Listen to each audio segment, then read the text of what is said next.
যেটা আমি মানে প্রথম থেকেই যখন আমি কলেজে পড়তাম আর কি, তখন আমি মানে কোরআন শরীফ বাংলা পড়া শুরু করেছিলাম, মানে বাংলা। হুম। তো বাংলা পড়া শুরু করার পরে আমি তো আগা মাথা আমি কিছু বুঝিনি, মানে কে বলছে না বলছে এটা কিন্তু তখন আমি আপনাদের ভিডিও দেখিনি, মানে মানে আমার মধ্যে অনেকগুলো কোশ্চেন ছিল, সেই হিসেবে আমি কোরআন শরীফ বাংলা পড়া শুরু করেছিলাম যে আমার তো জানা উচিত আমার ধর্মটা সম্পর্কে বা কি বলছে, সেই হিসাবে।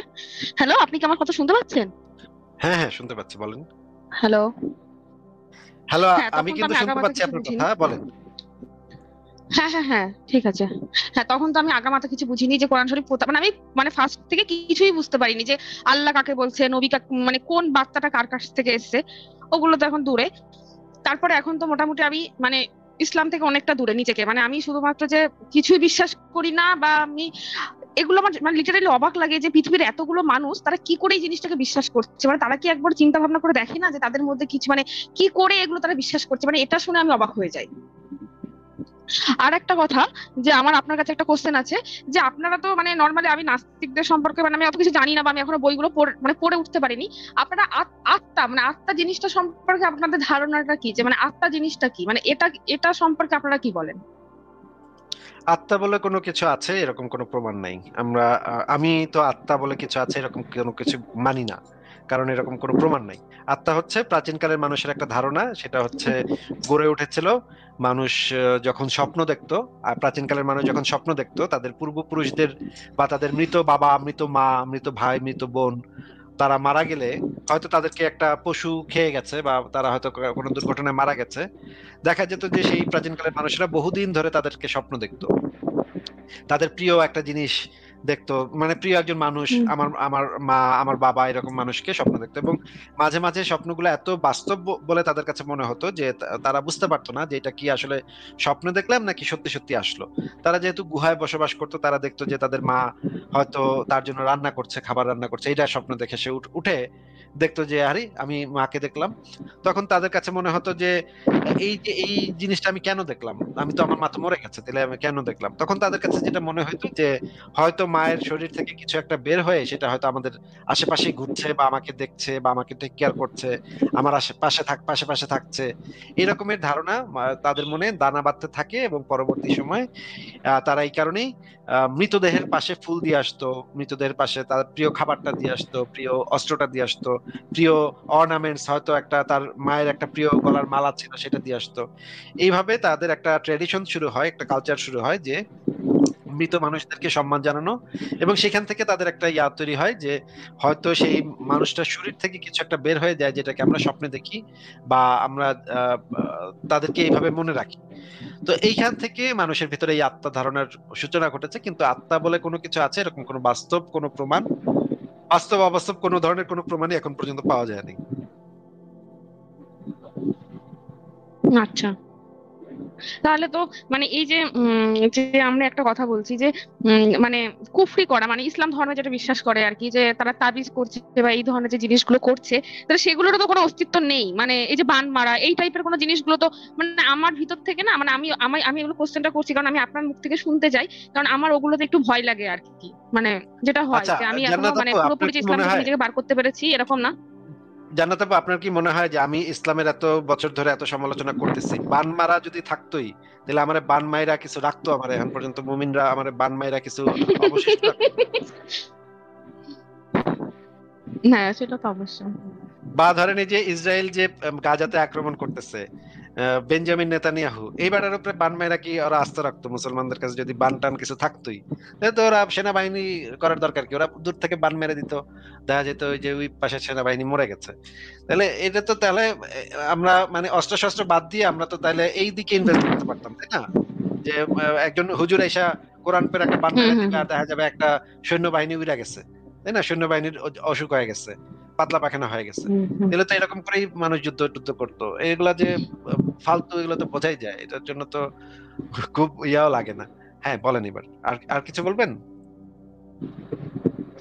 আর হ্যাঁ, আরেকটা কথা আছে, মানে এটা আমার একটা মতামত আর কি, যে মানে আপনি এর সাথে সম্মত কিনা সেটা আমি জানতে চাই। যদি মানে হজরত মোহাম্মদ যদি ভারতবর্ষে যদি উনি জন্মগ্রহণ করতেন, তখন যদি আরব দেশে উনি জন্মগ্রহণ যদি না করতেন, তাহলে আমার মনে হয় যে মানে কোরআন শরীফটা যেটা হচ্ছে ইহুদি বা খ্রিস্টানদের থেকে উনি টেনেছেন, সেটা হয়তো তিনি ভারতবর্ষে তৎকালীন যে ধর্ম সেটা হচ্ছে হিন্দু ধর্ম বা হচ্ছে মানে এই যে বৌদ্ধ ধর্ম বা জৈন ধর্ম, এই সমস্ত ধর্ম থেকে এটা উনি টানতেন আর কি। মানে উনি তো পুরোটাই তো পিছনে থেকে কপি করে এনেছেন আর কি, নিজের তো কিছু ছিল না।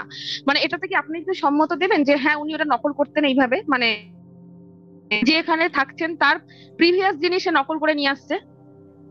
হ্যাঁ হ্যাঁ, এটা ঠিক যে যেই মানে মোহাম্মদ যদি ভারতে জন্মাইতো তাহলে তো হিন্দু ধর্ম থেকে সে মানে ইয়া দিত, মহাভারত থেকে দেখা যেত একটা কপি করে, বা রামায়ণ থেকে কপি টপি মাইরা তারপরে সে একটা আরেকটা লিখছে, এরকম হইতো। ব্যাস আমার এতটুকুই জানার ছিল, মানে এতটুকুই। ঠিক আছে, ঠিক আছে ঠিক আছে দাদা। জান্নাত আপু, অনেক ভালো লাগলো কথা বলে, হ্যাঁ হ্যাঁ আবারও হ্যাঁ কথা হবে নিশ্চয়ই, তাহলে ভালো থাকবেন। হ্যাঁ হ্যাঁ ঠিক আছে, আচ্ছা, হ্যাঁ হ্যাঁ তাহলে পরের আপনিও ভালো জনকে যুক্ত থাকবেন, করে হ্যাঁ। ফেলি, ওনার সাথে পরে কথা হবে। শুভরাত্রি, আপনাকে আচ্ছা, বিদায় রাজ জানাচ্ছি। অনিন্দ মিত্রা আপনাকে যুক্ত করা হয়েছে, বলেন আপনি। হ্যাঁ হ্যাঁ। কেমন আছেন? ভালো আচ্ছা আছে, আমি আশা করি আপনি ভালো আছেন, বলেন তাহলে। হ্যাঁ হ্যাঁ, আচ্ছা আমি আমি লন্ডন বেস বেসিক্যালি, যদিও আমি কলকাতা শহর থেকে, এবং আমি জন্মগত হিন্দু, যদিও আমি খুব একটা যে ধার্মিক সেটা নই, অ্যাগনস্টিক বলতে পারেন। তো আমি অ্যাকচুয়ালি আপনার সাথে যেটা একাডেমিক ডিসকাশন করতে চাইছিলাম, ঈশ্বর আছেন বলে, ঠিক আছে? ঈশ্বর জিনিসটা কি ভাই, সেটা আগে একটু আমাদেরকে ডিফাইন করে নেন। ঈশ্বর মানে যিনি যিনি একদম মানে একটা পাওয়ার বলতে পারেন, একটা পাওয়ার, মানে not not like Shiva Ganesh বা আল্লাহ বা না ওই না না, টাইপের কিছু আমি বলতে চাইছি না। পাওয়ার মানে আমি বুঝতে পারছি না, মনে করেন আমি আমার বাসায় ইলেকট্রিসিটি আসে, এটা কি ঈশ্বর? আপনি ধরুন কি করে বোঝাই, যে ধরুন আপনি কিছু একটা সে সে আপনি একটা কম্পিউটার বানিয়েছেন, ঠিক আছে, না না, এটাকে কন্ট্রোল আমি করছেন। আপনাকে স্পেসিফিক প্রশ্ন করছি, সেই স্পেসিফিক উত্তরটা দেন।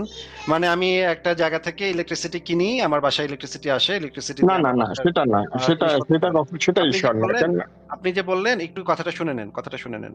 আপনি যে বললেন পাওয়ার, ঈশ্বর হচ্ছে পাওয়ার, এই শব্দটা আপনি বললেন, আমি শুনলাম, এই জন্য আপনাকে একটু পরিষ্কার করে বলতে বলছি যে পাওয়ারটা যে বললেন, তাহলে আমার বাসায় যে ইলেকট্রিসিটি আসে সেটা তো তাহলে ঈশ্বর তো নাকি? আপনি বলছেন না, না না, পাওয়ার মানে এই যে কোনো পাওয়ারকে বলা যায় কথাটা না। কথাটা একটু আমার শেষ করতে দেন, তারপর আপনি আবার কথা বলেন। হুম। মাঝখানে কথা বলেন না, তাহলে আমার মানে ইয়া হয়, সমস্যা হয়, কথা আমি ওকে। মানে আমার মানে কথা এলোমেলো হয়ে যায়। মানে আপনি বলতে চাচ্ছেন যে আপনাকে আমি জিজ্ঞেস করেছি ঈশ্বর জিনিসটাকে ডিফাইন করতে বলেছি, তখন আপনি বললেন ঈশ্বর হচ্ছে একটা পাওয়ার।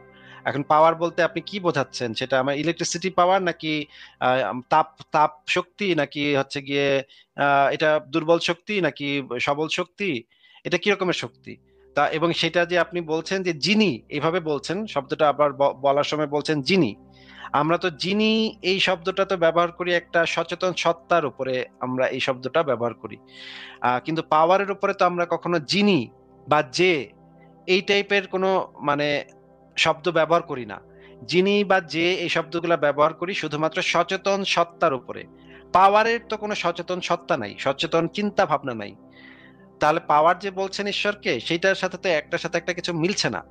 আপনি আসলে কি বলছেন সেগুলো কোনো সেন্স মেক করছে না।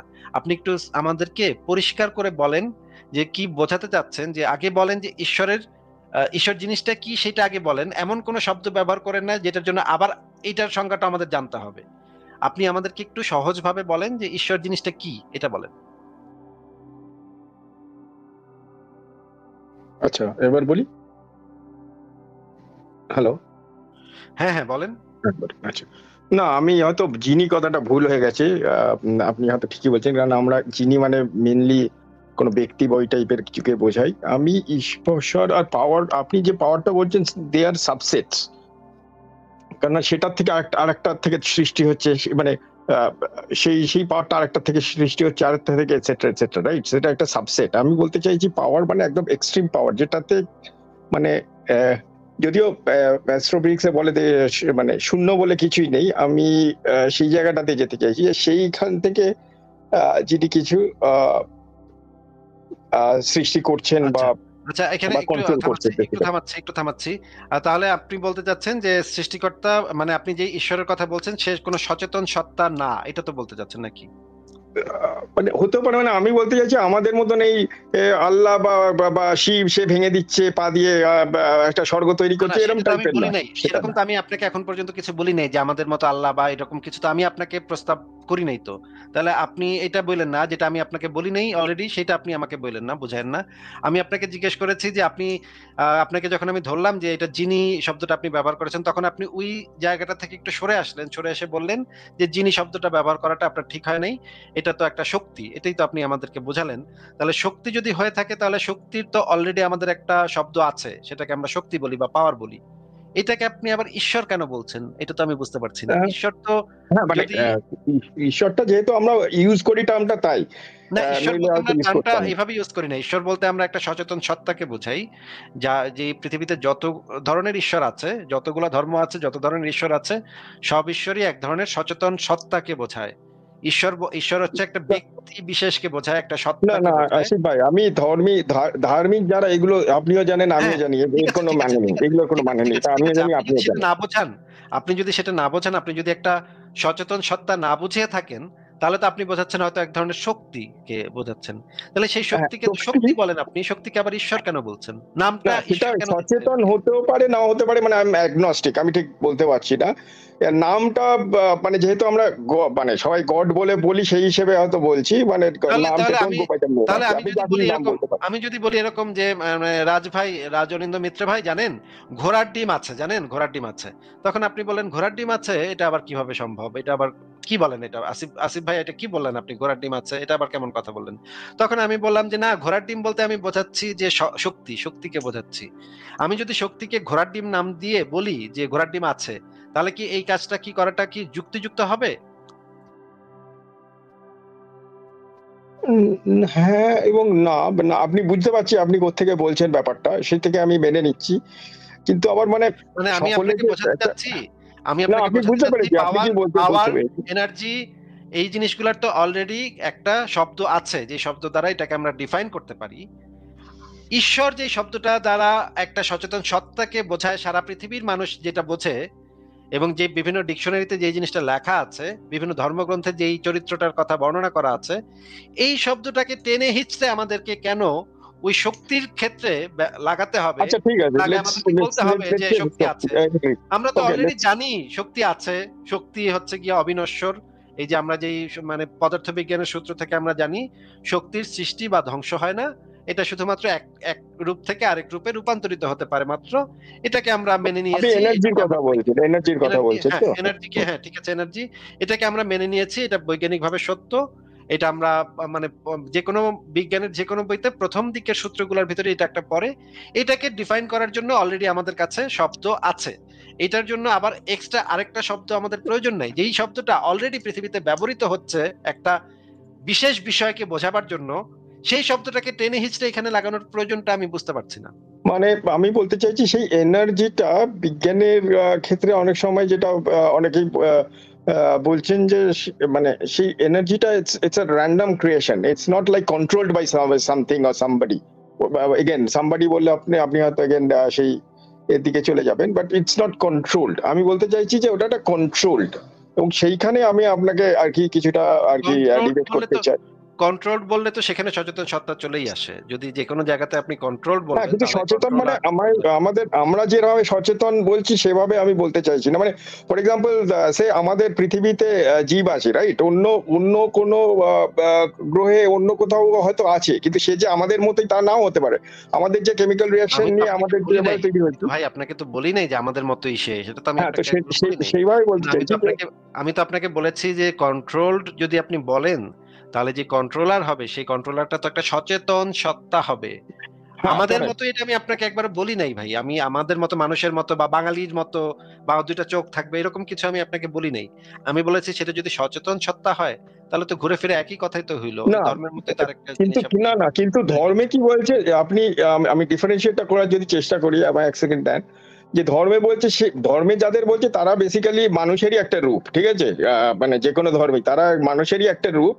তো আমরা যেভাবে যে ডাইমেনশন নিয়ে ভাবছি বা আমাদের যে ইন্টেলিজেন্স তার তাদের সেই সবই ইন্টেলিজেন্স আছে, আর সেইভাবে তারা একটা স্বর্গ ক্রিয়েট করছে, হ্যান করছে, ত্যান করছে, এসব এসব ভুলভাল কথা। ঠিক আছে, আমি সেইটা বলতে চাইছি না, আমি হচ্ছে সচেতন, কিন্তু সচেতনটা ইট মাইট নট বি আমরা আমরা আমরা যে কটা ডাইমেনশনে তার বাইরেও অনেক রকম হতে পারে, তো আমরা তো সেটা ডিফাইন করতে পারি না, না না, কেননা সেটা তো আমি কিছু বলি নাই আপনাকে এখনো, যে সেটা কিরকম হ্যাঁ, আমাদের সুতরাং মতো আপনি আমাদের মানে মতো না। ধর্মের দিকে যাবেন না। আমি সচেতন না হলে না, যে সে ধর্মে যেরকম বলেছে এরকম নাও হতে পারে। সেটা তো আমি আপনাকে বলি নাই যে সে আমাদের মতো হবে বা আল্লাহর মতো হবে বা শিবের মতো হবে, এরকম তো কিছু আপনাকে আমি বলি নাই।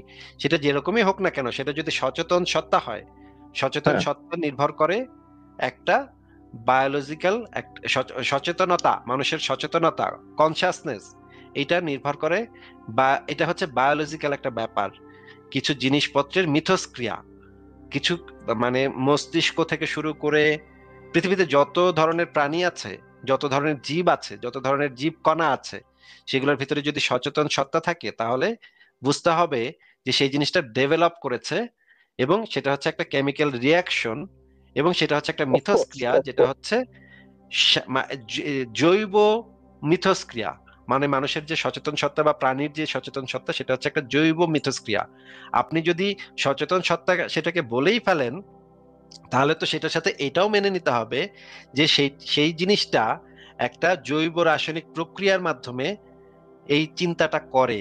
সচেতন মানে চেতনা আছে যার, যদি কনসিয়াসনেস থাকে, কনসিয়াসনেসের সাথে সরাসরি সম্পর্কিত হচ্ছে মস্তিষ্কের, তার মানে তার একটা মস্তিষ্ক আছে। মস্তিষ্ক যদি থাকে, তাহলে সেটার সাথে সরাসরি সম্পর্ক হচ্ছে জৈব রসায়নের। জৈব রাসায়নিক একটা পদার্থ যদি সেটা হয়ে থাকে, তাহলে তো আপনি আলটিমেটলি ওই ধর্মান্ধরা যে কথা বলছে সেইটাই বলছেন, একটু ঘুরায় বলছেন। আপনি স্বীকার করতে চাচ্ছেন না, কিন্তু ঘুরায় ফিরে কথা তো এখানেই চলে যাচ্ছে। আপনি তো নতুন কিছু বলছেন না ভাই, আপনার না, কাছে না, মনে না, হচ্ছে আপনি একটা নতুন কথা বলছেন, কিন্তু এই সেম কথা হাজার হাজার মানে লোক বহু প্রাচীন কাল থেকে হাজার হাজার মানুষ বলে আসছে এই কথা। না, এটা নতুন সেটা কোনো যারা কথা না। বলছে ধার্মিক ভাবে তারা তো বেসিক্যালি একটা একটা basically it's a political system, right? সেটাকে কন্ট্রোল করার জন্য, সেটা সে আপনি হিন্দু ধর্মই বলুন, ইসলাম, সব these are all political movements basically. ঠিক আছে, না সেটাকে তারা ওইটাকে ওর ওর নাম করে বলছে যে আচ্ছা উনি ওই বলছেন সেই বলছে, তুমি এই করো সেই করো, নইলে এ করো। আমি যেটা বলতে চাইছি, তিনি সচেতন হতে পারেন, বাট নট লাইক সচেতন মানে এই আমি মানুষ সৃষ্টি করলাম, একে ভালো হতে হবে, নইলে একে মেরে ফেলবো, এ আচ্ছা, সে পাপ যে হবে, এরকম সচেতন না। সে হয়তো সচেতন হবে বা এরকম কিছু যে আছে, এরকম কি কোনো প্রমাণ আপনার কাছে আছে, কোনো এভিডেন্স আছে আপনার কাছে? হ্যাঁ, সেটাই আমি সেখানে আসতে চাইছিলাম, যে কয়েকটা জিনিসে আসতে চাইছিলাম, যে ধরুন ধরুন মানে আমরা ধরুন আপনি কোনো ক্রাইম ইনভেস্টিগেশন করছেন, ঠিক আছে? সেখানে আপনি অনেক সময় যে সরাসরি কোনো প্রমাণ না পেলেও সার্কামস্ট্যান্সিয়াল, বা ধরুন একটা জিনিস বারবার হচ্ছে, it cannot be just by coincidence, right? সেরকম একটা একটা তত্ত্ব ধরে নেওয়া হয়, কারেক্ট? আচ্ছা, তো আমি আপনাকে ধরুন বলে দিচ্ছি। মনে করেন হুম, আমাকে যদি মানে ইনভেস্টিগেটর হিসেবে রিক্রুট করা হয়, মনে করেন একটা বাসাতে একটা লোক মারা গেছে, কোনো না কোনো ভাবে মারা গেছে, তার দরজা টরজা সব বন্ধ, দরজা জানলা সব বন্ধ, ভেতরে লোকটা মারা গেছে এবং লোকটার পেটে একটা ছুরি ঢুকানো আছে, এটা দেখা যাচ্ছে। আমি পোস্টমর্টেম করব, ইনভেস্টিগেশন করব, আঙ্গুলের ছাপ নিব, সেখানে কি কি জিনিসপত্র আছে সবকিছু দেখবো, সবকিছু খুব ভালোভাবে অ্যানালাইসিস করব। তারপর যদি আমি দেখতে পাই যে আমি জানি না, বুঝতে পারছি না যে এখানে কিভাবে লোকটা মরেছে, সেটা আমার পক্ষে জানা সম্ভব না, তখন আমার একমাত্র যৌক্তিক সিদ্ধান্ত এটাই হবে, আমি আদালতে গিয়ে মাননীয় বিচারকের কাছে এটাই আমি রিপোর্টটা দিব, যে দেখেন আমি ইনভেস্টিগেশন করেছি, কিন্তু আমি বুঝতে পারছি না, জানি না। হ্যাঁ, এরকমের খুন যদি 15টা ঘটে, 15টা ক্ষেত্রেই আমি সেখানে গিয়ে বলবো যে আমি বুঝতে পারছি না, জানি না, আমার কাছে সেই এভিডেন্স নাই, যে এভিডেন্স আমাকে একটা জায়গায় নির্দেশ করবে। যদি আমার কাছে এভিডেন্স থাকে, তখন আমি আপনাকে দিতে পারবো। আর যদি আমার কাছে এভিডেন্স থাকে এই খুনটা কলিমুদ্দিন করেছে, সেই এভিডেন্সটা আমি বিচারকের কাছে দিব যে এই খুনটা কলিমুদ্দিন করেছে। কিন্তু যদি এভিডেন্স না থাকে, কেউ যদি এসে দাবি করে যে এটা জিন করেছে বা ভূত করেছে বা শিবে করেছে বা মা কালী করেছে বা ঈশ্বর করেছে বা কোনো একটা সচেতন সত্তা করেছে, সেইটা যদি আমার কাছে কোনো এভিডেন্স না থাকে, ততক্ষণ পর্যন্ত আমার স্ট্যান্ড, একমাত্র স্ট্যান্ড হবে আমি এই বিষয়ে কিছু জানি না, আমি এই বিষয়ে কিছু বলতে পারছি না, আমার কাছে কোনো এভিডেন্স নাই যেটা আমাকে এই নির্দেশনাটা দিচ্ছে যে অমুক তমুক তমুক করেছে। হ্যাঁ, যখন আমার কাছে এভিডেন্স থাকবে, শুধুমাত্র তখনই আমি সেই বিষয়ে আপনাকে বলতে পারবো। এখন আপনি বলেন যে আমাদের মহাবিশ্বে মহাবিশ্বের কোনো উৎপত্তি ঘটার পেছনে কোনো একটা সচেতন সত্তার কোনো একটা অংশগ্রহণ আছে বা প্রভাব আছে, এরকমের একটা মাত্র কোনো এভিডেন্স কি আপনার কাছে আছে? হ্যাঁ, আমি সে এভিডেন্সটা দিচ্ছি, কিন্তু জাস্ট তার আগে আপনি যেটা বললেন যে ধরুন 15টা খুন হলো, কিন্তু আমি জানি না, ঠিক আছে, আমরা হয়তো জানি না যে কে এক্স্যাক্টলি, প্রমাণ নেই যে ধরুন এক্স করেছে, কিন্তু যদি দেখা যায় যে তার মোবাইল নাম্বারটা ঠিক 15টা জায়গায় এরকম ভাবে সিরিয়াল খুন হয়েছে, তার নাম্বার তারটাই ওইখানে থাকছে, এরকম এরকম ধরুন সার্কামস্ট্যান্সিয়াল এভিডেন্স থাকে, আহ, সেক্ষেত্রে আপনি বলতেই পারেন না, রাইট, যে it has to be this guy, because সে মানে আমি তার না না না নাম্বারটাই কেন না না না প্রত্যেক এটা তার এটা নাম্বারটাই কেন প্রত্যেকবারে না থাকলো না না বা এরম যতক্ষণ টাইপের, তো সে না না না না না না না না না যতক্ষণ পর্যন্ত আমি এভিডেন্স না পাচ্ছি যে ওই যার ফোন নাম্বার পাওয়া গেছে সেই খুনটা করেছে, যতক্ষণ পর্যন্ত এভিডেন্সটা না পাচ্ছি ততক্ষণ পর্যন্ত আমি শুধুমাত্র সন্দেহের তালিকায় অনেককে রাখতে পারি, এছাড়া কিছুই আমি বলতে পারি না। হ্যাঁ, সেটা বলতে আমি বলছি, আমি একটা এক্সাম্পল দিলাম, এরম হয়তো 3-4টা এমন ডিসক্রিশনারি এভিডেন্স আছে, দে আর নট আচ্ছা, ডিরেক্ট বাট তাহলে সার্কামস্টেন্সিয়াল, আমি আপনি সেই আমাকে দিক দিয়ে বলতে সন্দেহের চাচ্ছি। তালিকায় রাখার মতো এরকমের কিছু এভিডেন্স যদি আমাকে দেখাতে পারেন যে ঠিক আছে, আমার আমাদের সেটা মহাবিশ্বের দেখাচ্ছি। পেছনে আমাদের হুম হুম মহাবিশ্বের হুম। উৎপত্তির পেছনে কোনো সচেতন সত্তার অংশগ্রহণ আছে, প্রভাব আছে, সেটাই একটা আসছে দেখাতে এবারে। পারলেই হবে, বেশি দেখাতে আচ্ছা হবে না, একটা। আচ্ছা আচ্ছা, একটা বলি, যেমন ধরুন ধরুন আমরা বলছি যে আমাদের সৃষ্টি হয়েছে বিগ ব্যাং থেকে, ঠিক আছে, বিগ ব্যাং থেকে হয়েছে, যেটা আমরা সকলেই মানি, এখন মোটামুটি সারা পৃথিবীর সচেতন লোকই সেটা মানে। তো আপনি যদি দেখেন যে একটা জিনিস আপনি যদি ভাঙেন, ঠিক আছে, সব একটা জিনিস র্যান্ডমলি যদি আপনি আঘাত হয় আর ভাঙে, it will not be of same same কি ভাই বলে এগুলা এগুলা কি শেপ, বলছেন সেম ভাই? শেপ, কি ঠিক আছে। বলছেন আমি বুঝতে পারছি না। না আমি মানে ধরুন ধরুন বিগ ব্যাং এর উপরে গত শতাব্দীর সবচেয়ে বড় বিজ্ঞানী স্টিফেন হকিং খুব পরিষ্কারভাবে বলেছেন, খুবই পরিষ্কারভাবে বলেছেন যে উনি এই বিগ ব্যাং এর উপর সবচেয়ে বড় পণ্ডিত ছিলেন। উনি পরিষ্কারভাবে বলেছেন মহাবিশ্বের উৎপত্তি এবং বিকাশ এবং সম্প্রসারণ এর পেছনে কোনো সচেতন সত্তার কোনো অংশগ্রহণ, কোনো প্রভাব, এরকম কোনো কিচ্ছু খুঁজে পাওয়া যায় নাই। উনি আমি জানি, অনেকগুলো বই সেটা জানি, লিখেছেন, সেটা আমি উনি অনেক জানি, বই লিখেছেন এবং উনি উনি এই বিষয়ের উপরে সবচেয়ে বড় পণ্ডিত। তিনি যখন এই বিষয়ে বলছেন আমাদেরকে একদম নিশ্চিত করে বলছেন যে কোনো প্রভাব, কোনো ধরনের কোনো ঈশ্বর, কোনো ধরনের কোনো সত্তা, এই ধরনের কোনো কিছুর প্রভাব, এটার কোনো সম্ভাবনাও উনি পান নাই। সবকিছুই তিনি যৌক্তিকভাবে ব্যাখ্যা করেছেন, লৌকিকভাবে ব্যাখ্যা করেছেন। আপনি বিগ ব্যাং বিগ ব্যাং এর উপরে এত বড় পণ্ডিত আমার মনে হচ্ছে না, যেটা মানে না স্টিফেন না না, হকিং এর আমি আমি সমপর্যায়ের আপনি হবেন না। আমি ধারে কাছেও নই, to be honest with you. আপনি বিগ আমি ব্যাং খুব থিওরি সাধারণ থেকে জ্ঞান থেকে আসছি, হ্যাঁ, হ্যাঁ। ঠিক আছে, কিন্তু আমি যেটা কিন্তু ভাই সাধারণ সাধারণ মানে জ্ঞান স্টিফেন আমাদের হকিন্স মানে যে তিনি, to be honest with you, আমি আপনার সাথে খানিকটা ডেভিল অ্যাডভোকেট প্লে করছি, because as you can understand I am an agnostic myself. কিন্তু আমি কিছু কিছু জিনিস সেই জন্য আপনাকে বললাম যে একাডেমিক, আপনি যদি বলেন না স্টিফেন হকিংস বলেছে তাহলে তো আর হবে না, না সেটা না না নয়, আমি আমি আপনার আমি সাথে বলছি না ডিসকাশনে আমি আমি আসছি। না, আমি বলছি না যে স্টিফেন হকিং বলেছে এই জন্য আমাদের তার কথা ধ্রুব সত্য হিসেবে মেনে নিতে হবে, সেটা বলছি না। স্টিফেন হকিং শুধুমাত্র এই কথাটা তার মতামত হিসেবে বলেন নাই, তিনি সেই জিনিসটা প্রমাণ করেছেন।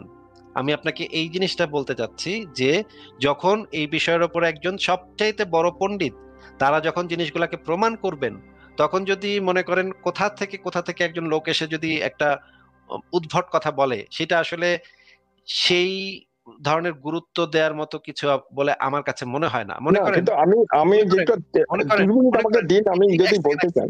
এক সেকেন্ড মনে করেন জীববিজ্ঞানের উপরে যারা পড়ালেখা করেন, 10 বছর 20 বছর 30 বছর পড়ালেখা করে বিজ্ঞানী হন বা নোবেল পুরস্কার পান, বা এই বিষয়ের উপরে যারা এক্সপার্ট, তারা যখন একটা বিষয় সম্পর্কে যে মতামতটা দেন, হুম, একজন আমজনতা হিসেবে আমার কাছে সেই জিনিসটা পছন্দ নাই হতে পারে। মনে করেন ইভলিউশন থিওরি পৃথিবীর বড় বড় বিশ্ববিদ্যালয়ে পড়ানো হয়, কিন্তু বাংলাদেশে দেখা যায় মানে ছোটখাটো চিপাচাপার একটা মাদ্রাসার হুজুর এসে বলতেছে, আরে ওরা কি জানে, ওরা কিচ্ছু জানে না। হ্যাঁ সেটা দেখছি, এগুলো সে হাসিও পায় সেটা শুনে।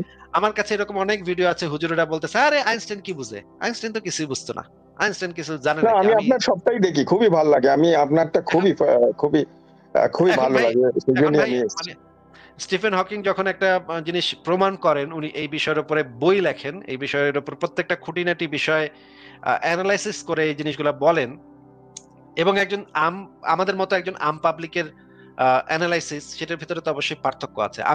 আমি আপনার কথা বলছি, আমার কথা বলছি, আমাদের মতো আম পাবলিকের কথা আর স্টিফেন হকিং এর কথা তো একরকম না, একই ওয়েট না এই কথাগুলার। কারণ উনি এই অফ জিনিসগুলোকে কোর্স, প্রমাণ করেছেন, কোনো উনি এই কথাই নয়। জিনিসগুলো নিয়ে বহু বছর ধরে গবেষণা করেছেন, গবেষণাগুলা উনি প্রকাশ করেছেন। এই জিনিসগুলা এখন আপনি মানে অনলাইনে সার্চ করলে পাবেন, ওনার থিসিস গুলা, ওনার বইগুলা আপনি অনলাইনে সার্চ করলে পাবেন, আপনি নিজে পড়ে দেখেন এখানে কি বলা হয়েছে। না উনি না যখন এই জিনিসটা বলছেন সেটার একটা আলাদা না ওজন আসিফ আছে। ভাই, আমি আমি যেটা বলতে চাইছি, আইনস্টাইনই বলুন বা ইভেন স্টিফেন হকিন্স, এরা থিওরি গুলো দিচ্ছে, বাট আমার মনে হয় না তারা বলছে ডিরেক্টলি যে না আমি বলছি যে there is no God, there is a proof, they না, না, what they there is saying no যে God, আমরা মানি না। এটা আইনস্টাইন নিয়ে বলছে আমাদের আমি আলোচনা জানি হচ্ছে না, না। আমি There is মানি no না যে God, গড বলে। God আছে নাকি নাই সেটা নিয়ে আমাদের আলোচনা হচ্ছে না। আমাদের আলোচনাটা হচ্ছিল যে মহাবিশ্বের, আমি আপনাকে আবারও পরিষ্কার করে দিচ্ছি, যে মহাবিশ্বের উদ্ভব, মহাবিশ্বের সম্প্রসারণ, big bang, Stephen Hawking specifically এই বিষয়ে বলেছেন যে মহাবিশ্বের উদ্ভব, মহাবিশ্বের সম্প্রসারণ, এই সমস্ত বিষয়ে কোনো একটা অলৌকিক সত্তা বা কোনো একটা সচেতন সত্তার বিন্দুমাত্র কোনো প্রভাব আছে বা বিন্দুমাত্র কোনো অংশগ্রহণ আছে, এরকমের কোনো এভিডেন্স আমাদের কাছে নাই। বরঞ্চ এই এভিডেন্স আছে, তার উল্টা এভিডেন্স গুলো আমাদের কাছে আছে, যে এর পেছনে কোনো সচেতন সত্তার কোনো অংশগ্রহণ নাই। উনি এই জিনিসটা প্রমাণ করেছেন।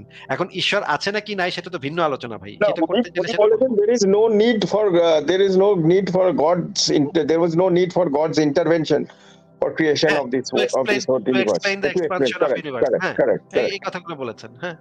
তো আমি বলতে চাইছি, আমি খালি আমার 2 মিনিট আমায় খালি দিন, ঠিক আছে? আমি একটু একটু যদি আপনাকে বলি, যে আমি বলতে চাইছি যে ধরুন কিছু ভাঙলো, ঠিক আছে? ভাঙলো, ইট মে ইট ফর্মস ডিফারেন্ট শেপস, ঠিক আছে? কিন্তু আপনি যদি ধরুন আমাদের সৌরমণ্ডলের কথাই ধরুন, প্রত্যেকটা গ্রহ দে আর অল রাউন্ড অর রাউন্ড অবশ্যই হবে ভাই, এটা এটা খুব সিম্পল বিষয় আচ্ছা, ভাই, একটু ওয়েট। না আমি অবশ্যই আসছি, রাউন্ড সেটা হবে, কিন্তু মুভিং, ফ্যাক্টই নয়। মুভিং আচ্ছা, যে আপনি কোনো বলুন। জিনিস, রাউন্ড হবে। হ্যাঁ, যে না কোনো না ঠিক জিনিসটা আছে, আমি আসছি সেখানে, নিজ কিন্তু আমি অক্ষের উপরে, আমি একটু রাউন্ডটা জাস্ট স্টার্ট করেছি। একটু যে কোনো জিনিস নিজ অক্ষের উপরে রাউন্ড করছে, মহাবিশ্বের যে কোনো বস্তু যেটা মানে চক্রাকারে ঘুরছে, সেই জিনিসগুলা রাউন্ড হবে। এইটা খুব, যদি রাউন্ড ইনিশিয়ালি যদি রাউন্ড নাও থাকে, একটা সময় ঘুরতে ঘুরতে রাউন্ড চলে আসবে।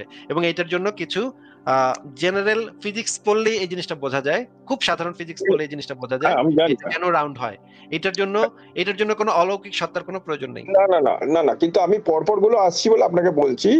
আচ্ছা, এরপরে আপনি দেখুন চন্দ্র, ঠিক আছে? চন্দ্র ভাই আপনি আমাদের তো থেকে এমন কিছু উদাহরণ টেনে বের করবেন যে ভাই এটা তেলে কেমনে হইলো, সেটা কেমনে হইলো, সেটা কেমনে হইলো, কেমনে এটা বাট গোল দ্যাট হইলো, কেমনে ইজন্ট এটা ইট সমতল। না, না, fascinating wait to wait see? না, না, এটা অবশ্যই ফ্যাসিনেটিং, কিন্তু এটা এইদিকে নির্দেশ করে না। এটা কোনোভাবে এদিকে নির্দেশ করে না যে কেউ একজন এটা করে করে দিচ্ছে এইভাবে। হ্যাঁ, এটা এদিকে নির্দেশ করে যে প্রত্যেকটা প্রাকৃতিক ঘটনার পেছনে প্রাকৃতিক ব্যাখ্যা আছে। আর কিছু এখন পর্যন্ত আমাদের কাছে কোনো এভিডেন্স নাই। এগুলা আপনি বসে বসে কল্পনা করতে পারেন, কল্পনায় আপনি মানে রচনা করতে পারেন, মহাভারত রচনা করতে পারেন, কিন্তু সেটার 2 পয়সার কোনো মূল্য নাই। এগুলো হচ্ছে জাস্ট আপনার কল্পনাই থাকবে। এখন আপনি যদি এখন এরকম কয়েকটা উদাহরণ নিয়ে আসেন যে ভাই তেলে এটা কেমনে হইলো, তেলে ওইটা কেমনে হইলো, তেলে ভাই এটা গোল হইলো কিভাবে, তাহলে এটা লম্বা হইলো কিভাবে, তাহলে এটা ত্রিভুজাকার কিভাবে হইলো, অমুক জিনিসটা কেমনে হইলো। যদি বাই চান্স যদি একটা জিনিস সম্পর্কে আমরা না জানি, তাহলে আমাদের অবস্থানটা সেখানেই থাকবে যে ভাই এই জিনিসটা সম্পর্কে আমি জানি না, বলতে পারছি না। ওইটা সম্পর্কে আমার এই অবস্থান তৈরি হবে না, ও তাইলে তো এটা তো আমি বুঝতেছি না, এটা কেমনে এইরকম কেমনে হইলো, তাইলে তো নিশ্চয়ই ভগবানে করছে, তাইলে তো নিশ্চয়ই শিবে করছে, বা তাইলে তো নিশ্চয়ই সৃষ্টিকর্তা করছে। না, এরকম অবস্থানে আমি যাব না কখনো। এরকমের যুক্তির কাঠামো এই দিকে আমাদের নির্দেশ করে না। আমরা যদি কোনো বিষয় সম্পর্কে না জানি, কোনো বিষয় সম্পর্কে যদি আমাদের অজানা থাকে, জ্ঞানের অভাব থাকে, তাহলে আমাদের বলতে হবে এই বিষয়টা সম্পর্কে আমি জানি না। আপনি যদি এরকমের কয়েকটা উদাহরণ দেন আমাকে এখন, যে এই যে সবকিছুই গোলাকার, দেখছেন ভাই সবকিছুই গোলাকার, না ভাই সবকিছু না, গোলাকার। শুধু গোলাকার বলে নয়, আরো অনেক রকম, মানে এই জন্য আপনাকে বললাম সার্কামস্ট্যান্সিয়াল এভিডেন্স যেটাকে বলে, যে এগুলা কিভাবে এতগুলো কখনো সার্কামস্ট্যান্সিয়াল কখনো এভিডেন্স জাস্ট কিভাবে র্যান্ডমলি হতে পারে না। random- সেটাই বোঝাতে এটা তো চাইছিলাম। র্যান্ডমলি দেখেন, হয়নি। I am just playing a Devil's advocate here, but আমি হ্যাঁ, বলতে চাইছি যে এটা র্যান্ডমলি কিভাবে হলো, মানে গোলাকার ধরুন গোলাকৃতি হবে। চন্দ্র 1/6 অফ পৃথিবী, আর সূর্য কতটা বেশি পৃথিবীর থেকে, অথচ এমনই আপনি ডিস্টেন্সে আপনি আপনি দে আর আপনি এক্স্যাক্টলি আপনি একটু ইউটিউবে মানে সাইজ টু আস। একটু ইউটিউবে সার্চ করেন, হ্যাঁ, যে প্ল্যানেট গুলা বা মানে মহাবিশ্বের যে ইয়াগুলা সেগুলা গোলাকৃতি কেন হয়, এটা লিখে সার্চ করলে ওরা খুব সুন্দরভাবে আপনাকে না এক্সপ্লেইন করে দিবে গোলাকৃতিটা আমি বলছি, এটা আমি পরপর আলটিমেটলি আসছিলাম আর কি। কিন্তু কমেট কিন্তু এটা যেমন ফর এক্সাম্পল কমেট গোলাকৃতি হতে কমেট হবে। কিন্তু গোলাকার না, it is moving but it's not a গোলাকার।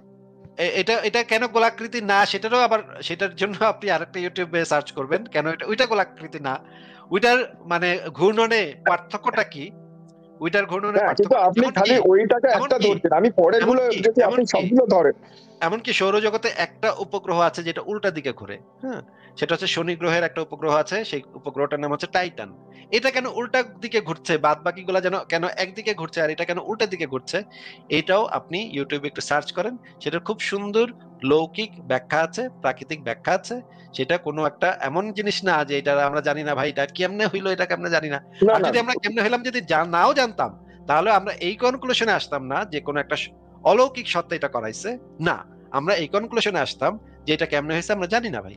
এইটা দেখুন আসিফ ভাই, আপনি যদি অলৌকিক কথাটা আমি জানি না ইজ নট রাইট, কিন্তু মানে একটা শক্তি যেটাকেই বলুন সেটা সচেতন না হোক, মানে সেটা আপনি স্টিফেন হকিংসও বলুন আর অন্যদিকে এই বলুন, আপনার কেউ তো একটা মানে একজন তো বলছে যে মানে দের ইজ সাম আমি মানে বুঝতে পারছি আপনার কথা থেকে, আপনার শব্দ চয়ন থেকে আমি বুঝতে পারছি আপনি খুব চেষ্টা করছেন যে মানে মনে হয় একজন সত্তা তো করবেই ভাই, করতেই হবে ভাই, একটা সত্তা আছে ভাই, একটা না না ঈশ্বর আছে, খুব মানে চেষ্টা করছেন কিন্তু মানে উনি এটা সেন্স মেক করছে না, মানে আপনার যুক্তি কারণ তৈরি বিগ করতে ব্যাং পারছে না। থিওরি, যেটা বিগ ব্যাং থিওরি তো দের ইজ আ মুভমেন্ট যেখানে দুটো ক্ল্যাশ করছে, রাইট? সেটাও তো কোথায় হঠাৎ করে কোথায় থেকে কি এলো, মানে হঠাৎ সেই কোথায় কি মুভমেন্টটা এলো, এইগুলো সেটা তো আপনাকে এখনো কে বলেছে? এখনো কিন্তু সেটা আমরা যদি কোনো, আবারও বলছি যে আমরা যদি কোনো কিছু সম্পর্কে না জানি তাহলে আমাদের অবস্থানটা হবে যে আমরা এই বিষয়ে জানি না ভাই। এখন না জানা থেকে যদি আপনি একটা কনক্লুশনে আসেন সেটাকে বলা হয় আর্গুমেন্ট ফ্রম ইগনোরেন্স। এটা একটা লজিক্যাল ট্রু, ফ্যালাসি। আপনি বলতে পারেন এটা যে আর্গুমেন্ট ফ্রম ইগনোরেন্স, আমি যেটা করছি, কিন্তু কিন্তু আমি বলতে চাইছি মানে there is a possibility of both, না, ঠিক আছে? কোনো কেন না পসিবিলিটি নাই যে আপনি একটা আর্গুমেন্ট ফ্রম ইগনোরেন্স করে আপনার পসিবিলিটি বলছেন। মানে আচ্ছা, পসিবিলিটি পসিবিলিটি যদি আপনি বলেন তাহলে যে কোনো কিছু পসিবল হইতে পারে, মানে মানে মনে অনেকগুলো করেন অনেকগুলো ফ্যাক্টর থেকে আমি বলছি, ধরুন পৃথিবীটা যে ঘুরছে সূর্যের চারদিকে, বা সূর্য এর একটা মাধ্যাকর্ষণ আছে সেটা পৃথিবীটাকে টানছে, আবার পৃথিবীর অপোজিট একটা আছে এখন সেম যে দুটোকে আটকে রাখছে, ঠিক আছে? এবারে এই যে মাধ্যাকর্ষণ শক্তি, এটা তো এনার্জি থেকে, যেটা আপনি বললেন। এবার পৃথিবী কয়েক বিলিয়ন ইয়ার্স আগে তৈরি হয়েছে, সেইখানে তখন যে মানে গরম ছিল, যে হিটটা ছিল, এখন তো অনেকটা অনেক কমে গেছে, ঠিক আছে? মানে এখন তো এগুলা দ্বারা কি কিন্তু আপনি এগুলা দ্বারা কি কনক্লুশনে আসতে কিন্তু যাচ্ছেন তা সেটা সত্ত্বেও বলুন। সেই যে এই যে মানে এক্সাক্ট সেম, মানে এ যেরকম টানছে ওর অপোজিট এমনই, এটা যে না হলে তো ব্যালেন্সেস আপ, রাইট? মহাবিশ্বে নিশ্চয়ই এরকমের অসংখ্য গ্রহ উপগ্রহ ছিল যেগুলো ধ্বংস হয়ে গেছে, যেগুলা এক্স্যাক্টলি ছিল না, সেগুলা মানে মিশে গেছে, যেগুলা ওই যে মানে যে নক্ষত্রটা ছিল সেই নক্ষত্রটা টেনে ওই গ্রহটাকে নিজের দিকে নিয়ে গেছে, ওগুলো ধ্বংস হয়ে গেছে, ওইখানে কোনো মানুষের উৎপত্তি ঘটে নাই। না আমাদের মানুষ নয়, জীবের কথা ছাড়ুন, আমি হ্যাঁ, আগে বলছি যে আমি যে আপনাকে আমি যেটা আমি বলছি বলছি আমি সিলেক্ট আপনাকে যেটা সিস্টেমটা। বলছি একটু শুনে নেন, যে পৃথিবীতে মহাবিশ্বে নিশ্চয়ই এরকমের অসংখ্য নক্ষত্র ছিল, কোটি কোটি কোটি কোটি কোটি কোটি নক্ষত্র নিশ্চয়ই ছিল, যেগুলার কাছাকাছি কোনো গ্রহের উৎপত্তি ঘটেছিল, এবং সেই নক্ষত্রটার ক্ষমতা এত বেশি ছিল যে গ্রহটাকে টেনে নিজের দিকে নিয়ে গেছে, ওই গ্রহটার আর অস্তিত্ব নাই। এই জন্য আপনি জানেন না পৃথিবী নামক গ্রহটার সেই রকমের সম্ভাবনার ভিতরে পড়তে হয় নাই, এই জন্য এই গ্রহটাতে আমরা মানে মোটামুটি টিকে আছি। হ্যাঁ, তার মানে তো এইটা না ভাই যে মহাবিশ্বে আর কোথাও এরকমের কোনো ঘটনা ঘটে নাই, তা তো না, এরকমের ঘটনা অসংখ্য ঘটেছে অলরেডি। আপনি যে কথাগুলো বলছেন সেগুলো প্রত্যেকটাই হচ্ছে গিয়ে এক একটা লজিক্যাল ফ্যালাসির ভিতরে ফেলা যায়। আপনি একটু গড অফ দি গ্যাপস আর আর্গুমেন্ট ফ্রম ইগনোরেন্স, এই লজিক্যাল ফ্যালাসি গুলা কাকে বলে সেটা আপনি একটু পড়তে পারেন, তাহলে হয়তো আপনার যুক্তি তৈরি করার যে মানে পদ্ধতিটা, সেই পদ্ধতিটা আরেকটু শক্তিশালী হবে, তখন আপনার সাথে আরো ভালোভাবে আমরা কথা বলতে পারবো, আমি কথা বলতে পারবো। আপনি তাহলে এই জিনিসগুলা আগে একটু দেখেন, হ্যাঁ, যে লজিক্যাল ফ্যালাসি কি এবং কুযুক্তি বা লজিক্যাল ফ্যালাসি কি, সেই জিনিসগুলো আগে একটু আপনি চেক করে দেখেন, তারপরে একদিন আপনার সাথে না হয় আবার কথা বলবো। নিশ্চয়ই নিশ্চয়ই। ঠিক আছে রাজ ভাই, ভালো লাগলো কথা বলে, আপনিও মানে বলেছেন অনেক কিছু বলেছেন, আমিও অনেক কিছু বলেছি। এই কনভারসেশন গুলো হওয়া দরকার, এই ধরনের আলোচনা গুলো হওয়া দরকার, অফকোর্স এই জন্যই আপনার কাছে আইডিয়া। এলাম। এবং হ্যাঁ। ইনফ্যাক্ট আমি আপনাকে মানে আপনি যদি আমার ইমেল দেন, আপনি পরবর্তীকালে আমি আপনাকে ইমেল করতে পারি যে আপনিও তো কাছাকাছি থাকেন, কখনো যদি আপনি এখানে আসেন, we can sit together, আপনি very welcome to my place and we can have those discussion. আমি রিয়েলি চাই আমরা আপনার এবং আসাদ নূর ভাই এদের একটা আলোচনা শুনছিলাম, যেখানে আমার খুব খারাপ লাগছিল যে অনেক সময় বিকজ আপনারা যেহেতু ধর্মিক থেকে সরে এসছেন, সেহেতু মানে আত্মীয় স্বজন বন্ধু বান্ধব অনেক সময় তারা মানে দূরে সরে গেছে, মানে এবং তাদের লাইফটা হয় খুব শুনে খারাপ লাগছিল যে যারা প্রকৃত এ আনার চেষ্টা করছে এর থেকে, অন্ধকার থেকে, তাদের এরকম লোড দিত। আমি চাই এরকম এদের সাথে আরো বেশি আলোচনা করতে। তো কখনো আপনি যদি ইমেল দেন, আমি আপনাকে ইমেল করবো। কখনো যদি আমরা ঠিক আছে রাজ ভাই, ভালো লাগলো কথা বলে, আবারও কথা হবে।